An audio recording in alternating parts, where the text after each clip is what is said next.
All right, so the holidays are over, and many people are feeling a bit of a financial hangover after all that spending that comes in December. So you're maybe considering a dry January for your finances. So joining us this morning with some tips is David Jazo from Wilde Wealth Management Group. Good to see you, David. Good to see you as well. Thank you for coming in. Thanks for having me. Appreciate it. So when we talk about dry January when it comes to finances, what exactly are we talking about? Yeah, well, I mean, everybody's pretty familiar now with dry January from kind of the drinking aspect of December and the holidays. And, you know, it's more so trying to do a reset. It's not a pause financially. Again, it's January's kind of when the statements come in, the holiday decorations. And you're like, oh my gosh, what happened? Yeah. And it's kind of a moment for financial sobriety of sorts, if you will, because it's the sticker shock. And the first thing that you need to do is not panic. Again, understand kind of where you're at.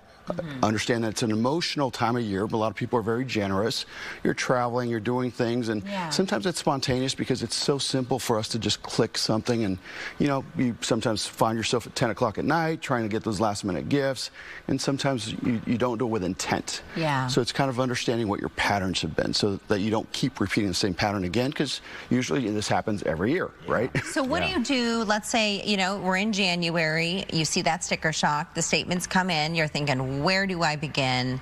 What are some of the things that we should do? Yeah, I think it's starting small, and it's not necessarily about creating a budget per se, and it's not about having to go all month long. I think 2 weeks will give you a good view if you start to take a look at what you're truly expending your money on. And it's not the big things, because those are the things that you usually remember.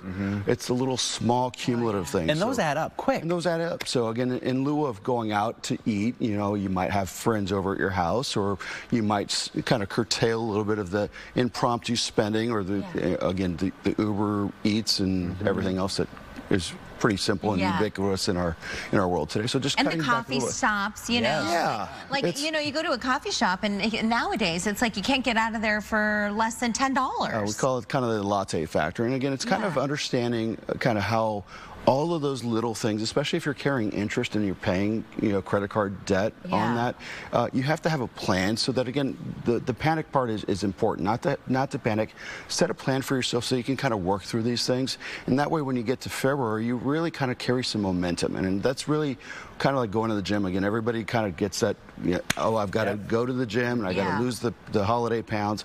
Well, unless you're consistent throughout the year, it really is all for naught, because you're going to find yourself in the same spot if you're not consistent and have a game plan for it. We've got about 30 seconds left, David, but I want to ask you this. How long should this kind of spending, quote-unquote, reset last? I think 2 weeks is sufficient. I mean, again, it doesn't have to necessarily, again, we're calling it dry, you know, January wallet, January, whatever the euphemism is, but at the end of the day, give yourself about 2 weeks to really kind of start to take a look at where it is that you're spending, and you'll be surprised once you kind of start to save some of that money and you assign a purpose to it, that money is, hey, this is going to be for the vacation, or this is going to be for the future gifts that you're going to spend, and allow yourself a budget come next December or the holiday season, so that you can kind of not be in the same predicament come next January.